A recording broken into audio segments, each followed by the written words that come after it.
बिस्मिल्लाहिर्रहमानिर्रहीम, अस्सलामु अलैकुम, अल्लाहुम्मा सल्ली अला आले मोहम्मद सल्लल्लाहु तआला अलैहि वसल्लम। वेलकम टू सियासी शतरंज। मैं हूं तलाल। ख़वातीन और हज़रात, आज हमारे वज़ीर आज़म मियां शहबाज शरीफ ने मुलाकात की honourable chief justice of Pakistan justice Qazi Faez Isa sahab से। 1 घंटा 20 मिनट ये मुलाकात चली है और इस मुलाकात में ये फैसला किया गया है कि आने वाले रोज काबीना का इजलास बुलाया जाएगा और उस काबीना के इजलास में आईनी और कानूनी ताकत का इस्तेमाल करते हुए कमीशन तश्कील दिया जाएगा, जो कि जिसको लीड करने की पोजीशन जो होगी वो किसी रिटायर्ड ऑनरेबल जज की होगी। जो नाम अभी तक सामने आया है वो जस्टिस नासरुल मुल्क साहब का है, जो साबिक चीफ जस्टिस ऑफ पाकिस्तान है। लेकिन बहुत सारे सवालात आज इस मुलाकात के बाद उठते हैं।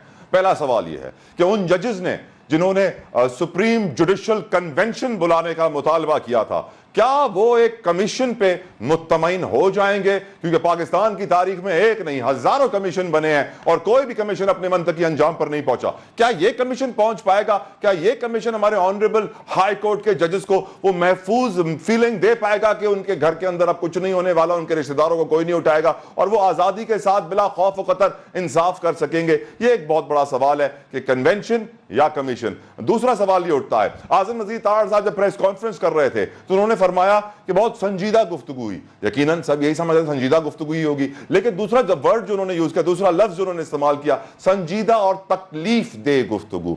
यकीनन ये तकलीफ दे गुफ्तगू आज हो रही है क्योंकि अवाम की तकलीफ का कभी अजाला नहीं किया गया, अवाम की तकलीफ का कभी एहसास नहीं किया। वो अवाम जो 25-25, 30-30 साल अदालतों में धक्के खाती रहे, वो बेचारे लोग जो इस वक्त आज भी जेलें काट रहे हैं पर जिनकी जेब में पैसा नहीं है वकील करने के लिए, जिनके पास वो ताकत नहीं है कि वो इंसाफ तक पहुंच सके या उन्हें इंसाफ मिल सके, तो वो परेशान हो जाते। तो आज के प्रोग्राम में हम ये पूछेंगे कि निजाम अदल में जो इस वक्त बहरान है, क्या वो निजाम अदल को बेहतरी की तरफ ले जाएगा या फिर ये वही होगा जो हमेशा होता आया है, थोड़ा सा टाइम पास किया जाएगा, वक्त काटा जाएगा और फिर मिट्टी डालो आगे बढ़ो की पॉलिसी अपनाई जाएगी? क्योंकि मैं आज ये मुतालबा करता हूं कि जो सिचुएशन है उसके बाद जुडिशल रिफॉर्म्स आने चाहिए। जितने भी आने वाले वक्त में जजेस हैं उनको महफूज माहौल मिलना चाहिए, उनको आजादाना माहौल मिलना चाहिए, उनको ये नहीं लगना चाहिए कि उनके घरों में सीक्रेट कैमरा लगे हुए हैं, उनको ये खौफ नहीं होना चाहिए कि उनके रिश्तेदारों को उठा के ले जाएगा और टॉर्चर करेगा और अपनी मर्जी के फैसले कराएगा। अफसोस के साथ हमें यह कहना पड़ रहा है कि मुल्क में इस वक्त सियासी, मुआशी, मुआशरती अदम इस्तेहकाम के साथ साथ अदलिया